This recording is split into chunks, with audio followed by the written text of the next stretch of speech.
Shabbat Shalom, irmãos. Bruchim Rabaim, sejam todos muito bem-vindos a esta manhã de Shabbat, a esse tempo aí de estudo, tempo de meditarmos na palavra e vermos o que a palavra do Senhor tem para nos revelar cada dia, cada Shabbat, que nós chegamos até esse local para ouvirmos a palavra. Sempre há coisas novas a revelar, são as mesmas porções de ano a ano e cada vez coisas novas aparecem. Isso é maravilhoso. Então vamos ver o que hoje essa porção vai nos revelar. Chegamos ao final do livro de Números e é muito interessante o desfecho desse livro, a maneira como várias coisas acontecem, várias coisas importantes, várias coisas marcantes acontecem com o povo de Israel, nesse processo de preparação para que eles entrem finalmente na terra de Canaã. Então nós já temos estudado para Parashá Balak, Parashá Pinchas e agora Parashot Matot e Masei. No último estágio, para preparar o povo para entrar na terra de Canaã. Então várias coisas acontecem, são parashot que não são muito longas, mas são ricas em vários tópicos. Então vamos ver alguns deles aqui. Vamos listar alguns desses tópicos. Então nós começamos nessa Parashá Matot com a questão dos Nedarim e Shavuot, que são os votos e os juramentos que as pessoas se comprometem a fazer. As pessoas naturalmente saem da boca delas algum comprometimento, algo que ela vai se comprometer a fazer ou a não fazer, algum voto de abstinência de alguma coisa, ou algo que ela promete que vai fazer, algum mandamento que ela promete que vai cumprir. Então aqui é desdobrado, é explicado, havendo uma diferença muito grande em relação à maneira como o homem, a responsabilidade do homem e a da mulher. Nós sabemos que pelo fato dessa questão aparecer aqui, logo após os eventos ruins de Israel, lá com Baal Peor, com a maneira como Israel se corrompeu, é claro que tem uma ligação muito forte essa questão dos votos, e principalmente o realce que aparece com relação à questão das mulheres. Ali quase que todo o texto explica e detalha a questão da responsabilidade das mulheres, que não é como a do homem, porque a mulher tem uma submissão ao seu marido e a seu pai. E isso daí com certeza tem uma ligação com o fato do que aconteceu lá com as midianitas e moabitas, que elas, enquanto aqui fala de submissão da mulher para com o homem, nós vemos que as midianitas não foram submissas, elas saíram da casa dos seus pais e dos seus maridos para se prostituir com os filhos de Israel. Mas isso é um assunto muito interessante que nós podemos futuramente, eu espero que no ano que vem, no ano passado eu dei a Parashá Pinchas. Nesse ano, estrategicamente, era para eu dar e eu troquei, porque eu queria dar uma outra Parashá. Mas aí nessa semana, curiosamente, eu acabei descobrindo coisas muito interessantes para a Parashá Pinchas que eu me arrependi de ter. Se eu tivesse sabido disso antes, eu teria feito questão de ministrar novamente, mas eu espero que ano que vem eu tenha essa chance. Aí em seguida nós temos a questão da vingança contra os midianitas, uma situação muito interessante, porque nós vimos na Parashá Pinchas que o próprio Pinchas ele traz a vingança do Senhor contra Cosbe e Zimri. Cosbe, que era uma princesa lá de Midian, e Zimri era um príncipe de Simeão. Então ele executa aquela vingança matando os dois ali na tenda onde eles estavam se prostituindo, mas não acabou por aí, porque ainda havia todo o povo de Midian para ser também julgado pelo Eterno, porque todas as filhas de Midian, que tinham habilidade na arte da sedução, e como elas se intrometeram na situação, que não tinha nada a ver com eles ali, porque quem estava sob ameaça eram os moabitas e não os midianitas, mas os midianitas se levantaram, e o Senhor se enfureceu muito com essa atitude deles, reprovou de forma severa, e por isso eles são julgados, e esse julgamento acontece nessa Parashá Matot. Aí nós temos também a questão da purificação do despojo. Afinal, os filhos de Israel trazem o material, os metais, os utensílios de couro, inclusive as mulheres virgens, que são poupadas, pois elas não haviam se prostituído. E aí acontece algo muito interessante, que também daria um outro estudo à parte, que é a reivindicação das tribos de Ruben, Gad e Manassés. Ora, nós sabemos aqui nessa Parashá que essas tribos Antes mesmo de começarem a atravessar o Iardên, né, o Jordão, eles chegam para Moisés e verificam que aquelas terras de quem? Terras de Og, rei de Bashan, e de Sihon, rei dos amorreus, que já haviam sido disponibilizadas, afinal Moisés, juntamente com os hebreus, já tinham derrotado esses povos. Inclusive é muito interessante que Og, rei de Bashan, ele não era qualquer um, ele era um dos gigantes, um dos últimos gigantes que haviam na terra. E eles têm a vitória, em contrapartida, a atitude que a geração anterior, que teve medo dos gigantes, nesse momento eles não têm medo dos gigantes e derrotam Og, rei de Bashan. E aquelas terras eram terras boas para gado, e então as tribos de Ruben, Gad e a meia tribo de Manassés, metade da tribo de Manassés, toma posse dessas terras, eles pedem ao Eterno, mas é interessante que eles recebem aquela terra mediante um voto, o voto de que eles prometem que eles iriam atravessar o Jordão com os seus exércitos, eles iriam atravessar armados para apoiar o restante das tribos, porque se eles não fizessem isso, eles estariam cometendo um pecado semelhante ao pecado que os filhos de Israel cometeram na geração anterior, em que eles deram um passo para trás, desencorajando os demais a dar continuidade ao processo. Bem, aí então depois nós temos a questão das jornadas, aí já entrando para Shamassei, as jornadas do Egito até Moab, uma recapitulação, que nesse momento o povo de Israel está ali nas planícies de Moab, prestes a atravessar o Iardên. Então eles fazem uma recapitulação, Moisés ele faz uma recapitulação de tudo que eles já tinham passado até ali. Aí nós temos também Deus estabelecendo e traçando os limites da terra de Canaã, Deus orientando também a maneira como as tribos iriam repartir as terras, repartir por sortes, mas de forma que as tribos que tivessem maior número de pessoas, maior número de animais, teriam terras um pouco maiores. Em seguida, é designado as cidades dos levitas, as cidades de refúgio, a questão de homicídios e as instruções para as herdeiras, retomando aquele assunto que nós verificamos na Parashá Pinchas sobre as filhas de Tzelofehad. Mas o que eu queria focar hoje, nesse estudo, nós vimos aqui vários tópicos, é sobre as cidades de refúgio. Então hoje nós vamos desdobrar um pouco uma característica literária que aparece nessa Parashá de hoje, concernendo as cidades de refúgio. Bom, primeiramente vamos definir o que são essas cidades de refúgio. Naturalmente, as pessoas que cometeram, porventura, algum homicídio, de forma involuntária, ou seja, matou alguém sem querer, elas tinham essa alternativa de se refugiar numa dessas cidades, a fim de que elas não morressem, a fim de elas não serem mortas. E o texto ele é dividido no capítulo 35 de Bemidbar em 5 partes, definindo toda essa questão aí das cidades de refúgio. Então eu coloquei aqui 5 tópicos. E vocês reparem aqui essas frases aqui, essas palavras que estão destacadas em azul e em amarelo. Reparem que existe uma ordem aí e uma repetição até nas cores. Então vamos lá. Então nós temos aqui do 9 ao 15 as cidades de refúgio na terra. Item 2, classificação e pena de homicídios intencionais. Item 3, homicídios involuntários e instruções para os refugiados. Item 4, pena de morte para homicidas intencionais. Item 5, evitando a profanação na terra. Então por que eu fiz questão de dispor esses tópicos dessa forma e marcando nessas cores?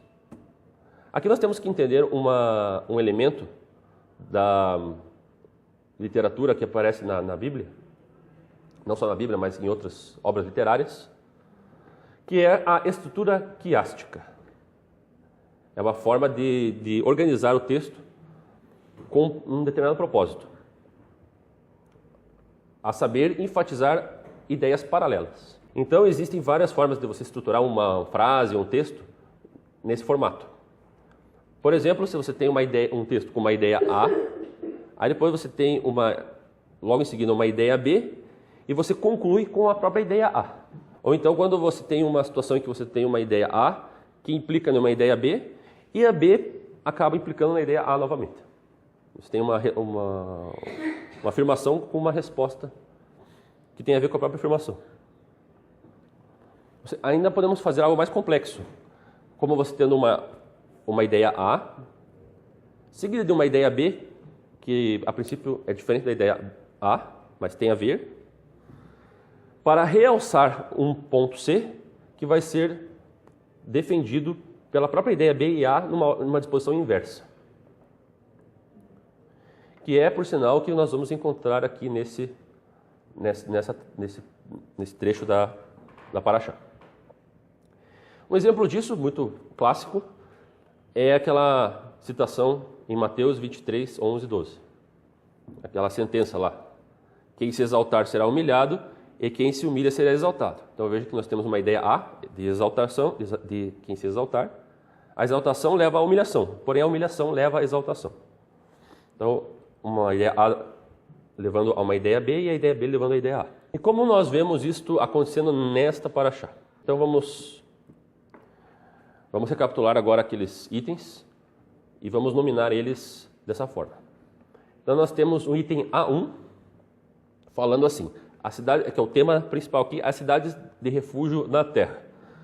As cidades de refúgio sendo estabelecidas na terra com uma forma de executar a justiça do Eterno. Aí nós temos o tópico B1, o tema B1, que vai tratar da classificação e pena de homicídios intencionais. E isso fica muito claro no texto, porque a palavra intencional, a palavra que alguém teve a premeditação de fazer isso, fica bem em destaque. Aí nós temos o item C, que é homicídios involuntários e instruções para os refugiados.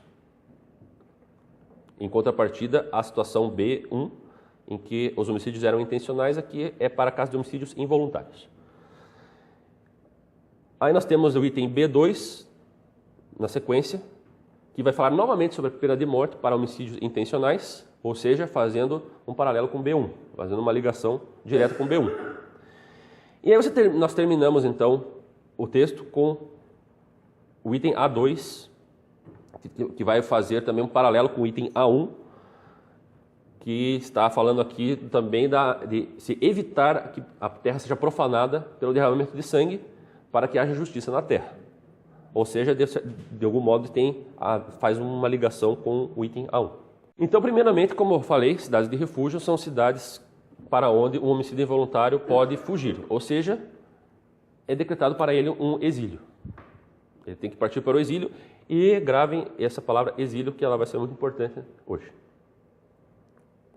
Então, nós sabemos que a temática de A1 é a mesma de A2.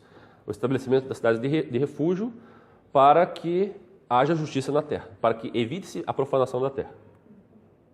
E como nós vemos que ocorre profanação da terra quando o sangue é derramado e ele só pode ser expiado com o sangue daquele que o derramou. Veja que essa questão ela aparece lá atrás em Bereshit 9, versículos 5 a 7, em que Deus está falando com Noé, depois de ter acabado o dilúvio, sobre a importância dessa questão.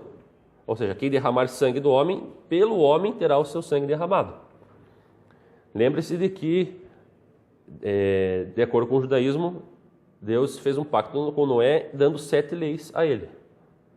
Inclusive, essas leis são consideradas as leis que um gentil, uma pessoa que não é de origem judaica, deve cumprir para ser considerado uma pessoa, um tzadik, considerado um justo e ter parte no mundo vindouro.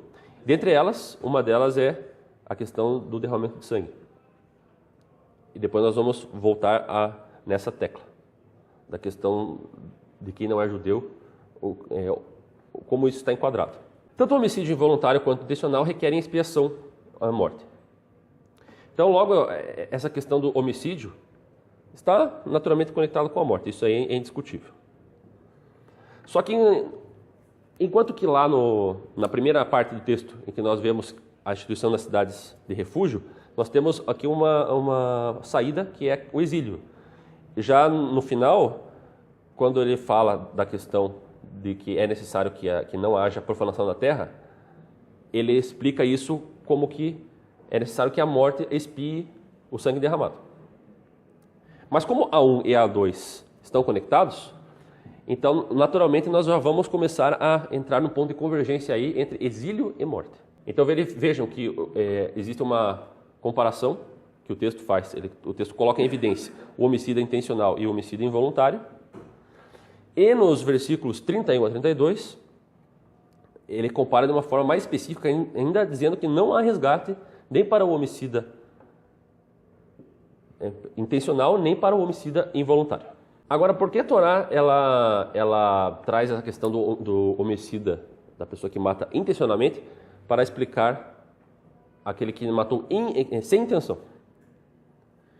Então, veja que ocorre ocorre um realce na repetição, no tópico B1, quando ele fala várias vezes sobre a pena para o homicida intencional, que o homicida deve ser morto.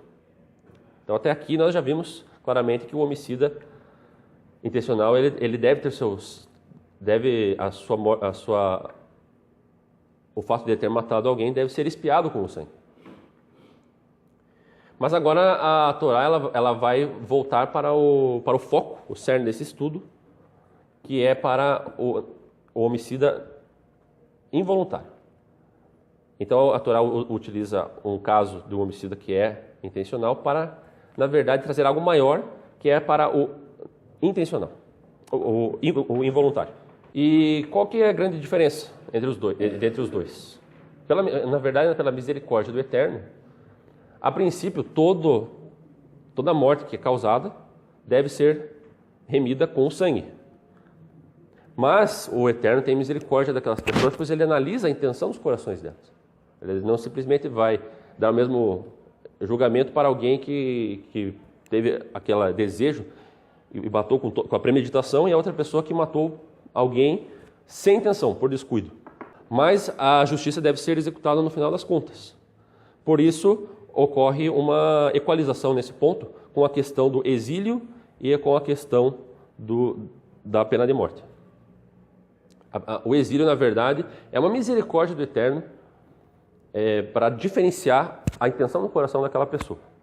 Mas ela é considerada também uma morte. Reparem que existe, na verdade, uma pessoa que morre no caso do homicida involuntário.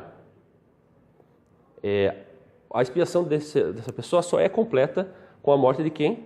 Do sumo sacerdote. Ou seja, depois de um certo tempo, quando o sumo sacerdote morrer, essa pessoa que estava na cidade de refúgio, ela pode voltar para a sua cidade natural. Ou seja, ela acabou o tempo do exílio dela. Então agora nós vamos fazer uma comparação entre essa questão da morte e do exílio, como elas sendo iguais. Para o Senhor, elas têm uma questão de igualdade. Como nós vemos isso? Reparem que Adão e Havá receberam uma instrução do Eterno para não comer a árvore do conhecimento do bem e do mal. Isso está em Bereshit 2, 15 a 17. E qual que foi a imposição ali? Se vocês comerem do fruto dessa árvore, no dia que dela comerdes, certamente morrereis. Mas o que acontece no final? Eles comem e não morrem. Será que eles não morrem? Aí a resposta está em Bereshit 3, 23 a 24, em que eles, na verdade, eles são expulsos do Gan Eden. Então eles vão para o exílio. Eles estavam no Gan Eden, mas são isolados. Então eles morrem, na verdade. Eles morrem daquela condição onde eles estavam, cumprindo o que o Senhor tinha prometido. Mas pela misericórdia, o Senhor criou uma alternativa para que eles não fossem consumidos naquele momento, para que houvesse uma esperança de redenção. E isso também ocorre com Caim de uma forma ainda mais semelhante ao que nós estamos analisando hoje, pois Caim também, ele mata o seu irmão Abel e ele não morre, ele não é executado, apesar do sangue de Abel estar clamando pelo sangue de Caim.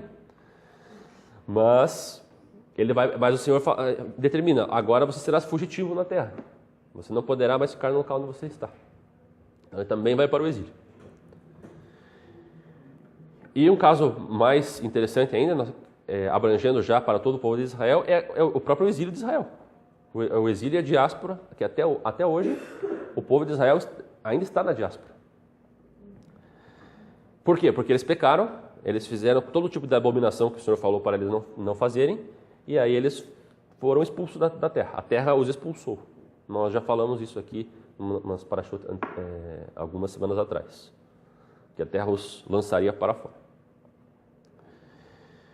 Isso daí simboliza uma forma de morte também, porque a nação de Israel ela morreu, não 100%, aliás, pelo contrário, né, nós afirmamos, Am Israel Chai, o povo de Israel vive, mas eles tiveram que pagar, né, pelo todos os pecados com que eles profanaram a santidade do Senhor na terra de Israel. E aí eles, então, foram meio que mortos por causa do exílio. Inclusive em Ezequiel, o profeta Ezequiel, capítulo 37, comenta sobre aquela questão do vale de ossos secos, e que o povo de Israel começa aqueles ossos começam, as carnes começam a se formar novamente, ou seja, alguém que está no estado de morte, de inanimação, vem à vida.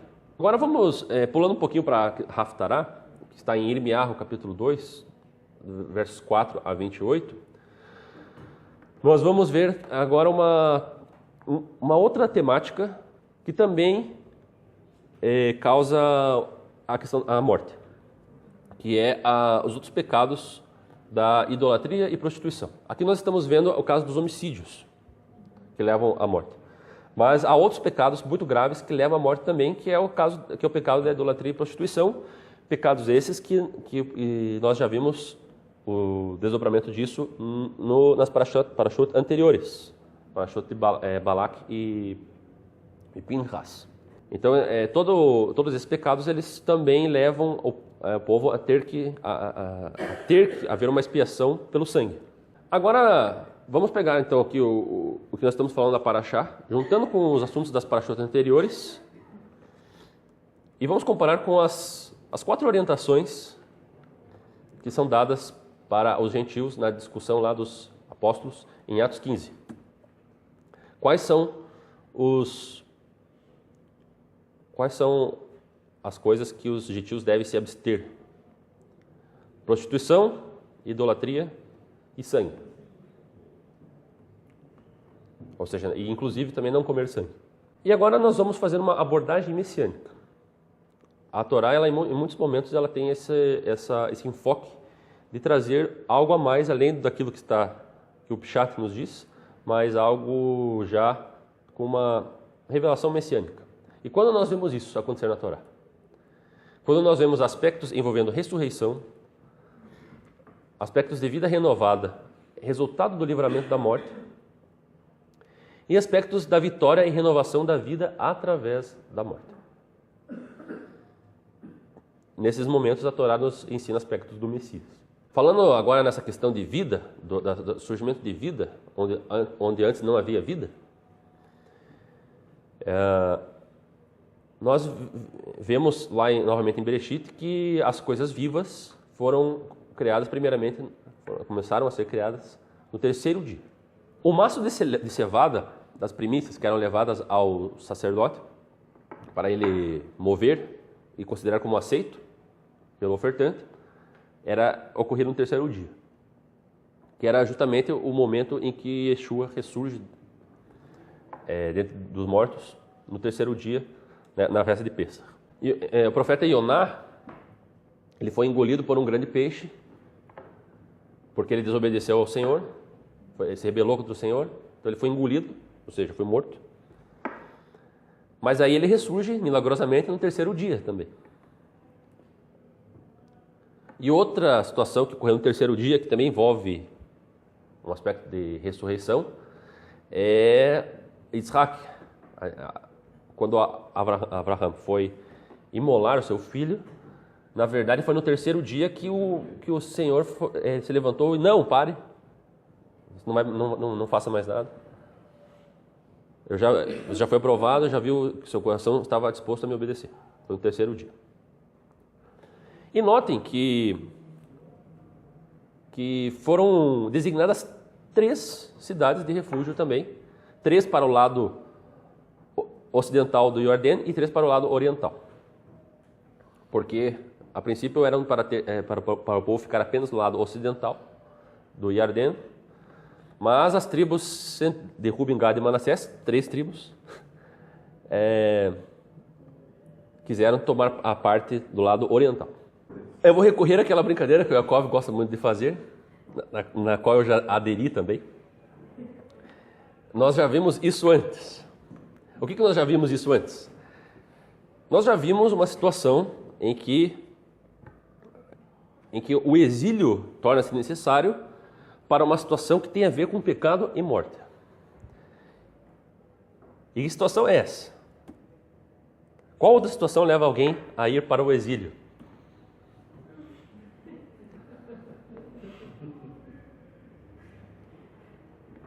Alguém já lembrou?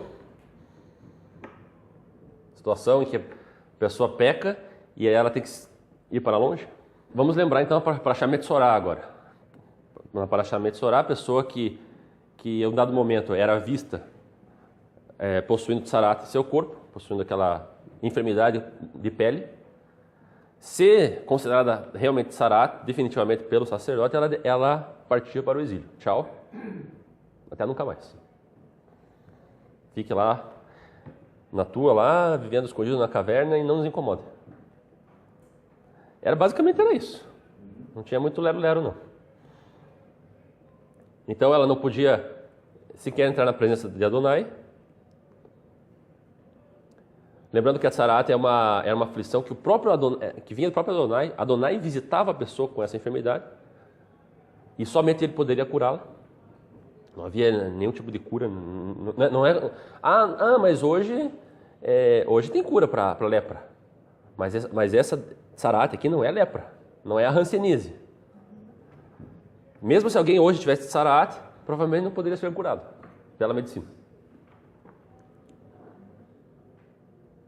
Porque é uma aflição. Inclusive, existem algumas enfermidades de pele que nós sabemos que não tem cura.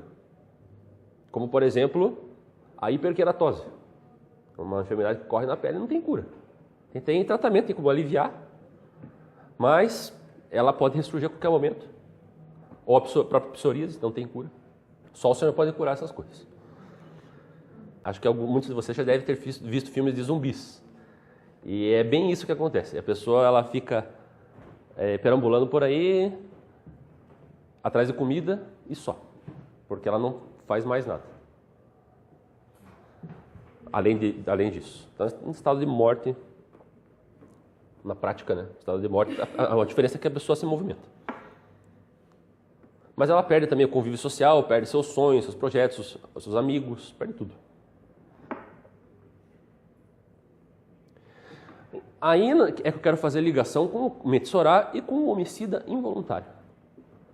Porque o homicida involuntário, no momento em que ele se vê numa situação em que ele, sem querer, matou alguém, a expiação deve ser feita, então ele precisa fugir para uma cidade de refúgio se ele não quiser morrer. Porque se ele não fugir e ficar ali, ele será morto, ainda que ele não tenha tido a intenção de matar.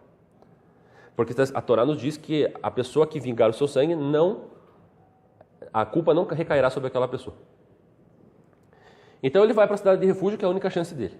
Então ele também, todas as origens dele, as raízes dele, tudo morre. Ele sai do convívio da sua família, dos seus amigos, do seu trabalho, do seu ofício, vai para uma cidade estranha, uma cidade que ele não conhece, e passa a viver lá, e ainda preso naquela cidade, porque ele não pode sair sequer dos arredores, porque se ele sair dos arredores e ele for pego, a qualquer momento ele pode ser morto. Então ele fica num estado de confinação, um estado de prisão. E agora sim, já encaminhando, encaminhando para o final, já encerrando. Existe também uma outra situação parecida com o homicídio involuntário e com o Betsorá, o portador de Tzaraat. A sua expiação ela vem através do sumo sacerdote apenas. Então, se a pessoa está com Tzaraat e ela percebe que ela está melhorando, ela não simplesmente melhora e volta para o seu convívio social. Ela tem que se apresentar diante do sumo sacerdote e então aí ele vai analisar se realmente a Tzaraat desapareceu, vai ter alguns cuidados e no final das contas ele vai declarar que a pessoa está limpa. E aí ele será restaurado da situação onde ele se encontrava. E o homicídio involuntário também através do sumo sacerdote tem a sua expiação completa. Quando morrer o sumo sacerdote, ele vai sair da cidade de refúgio onde ele estava e vai retornar para a sua cidade natal. Então percebam aqui que nós estamos estreitando um pouco aqui o nosso entendimento. Por que nós estamos falando da Betsorá? E por que nós estamos falando do homicídio involuntário? Porque a expiação deles vem pelo sumo sacerdote. É necessária expiação para esses casos. E por que isso tem um aspecto messiânico? Na Parashá Betsorá eu expliquei essa questão do aspecto messiânico. Vocês lembram quando eu falei sobre a questão do Messias aflito e o Messias leproso? Eu até dei um exemplo que está lá no tratado Sanhedrin, 98a, no Talmud, na Guemará, contando a história de que uma pessoa vai perguntar para Eliarro, o profeta Eliarro, aonde o Messias estava, porque o Eliarro é o que vem antes do Messias para o anunciar. E aí Eliarro diz, o Messias está assentado aos portões de Roma junto aos leprosos, na entrada da cidade. E você vai encontrá-lo porque o Messias, a forma como ele ata e desata as suas bandagens é diferente das dos demais leprosos. Dessa forma você vai reconhecer o Messias. Ou seja, isso aqui está trazendo um aspecto do Messias como aquele que é aflito para promover a expiação.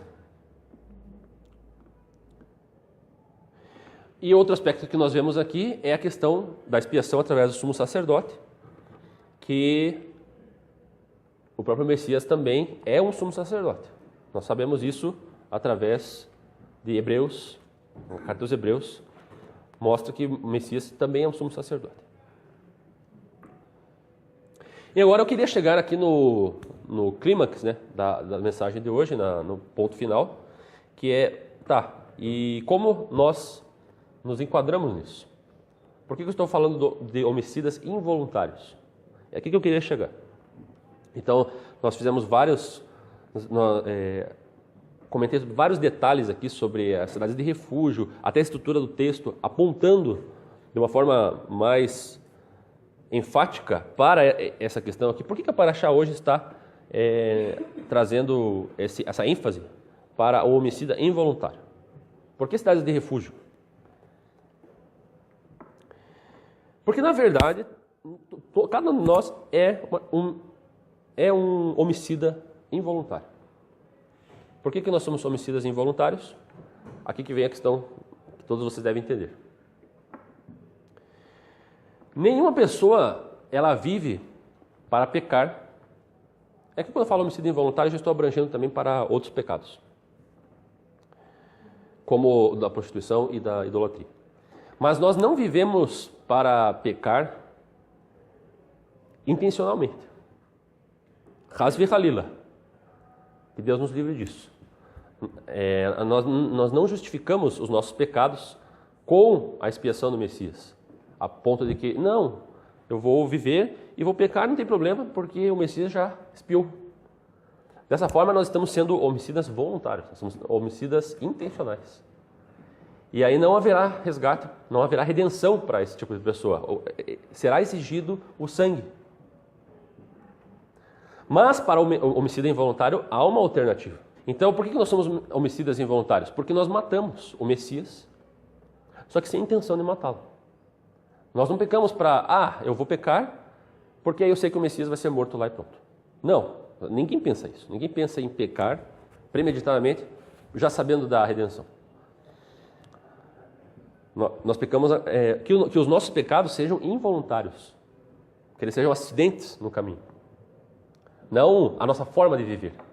O pecado na nossa vida tem que ser um acidente, tem que ser algo que você, pela fraqueza, pela tendência humana ao erro, pela dureza do coração, pelo ser um coração tendencioso a fazer o que é mal, aí nós pecamos. Mas esse não deve ser a nossa meta. A nossa meta não é viver no pecado. A nossa meta deve ser buscar a santidade na terra. E quando eu falo terra, existem duas terras aqui, né? Que é a terra atual e a terra de Canaã.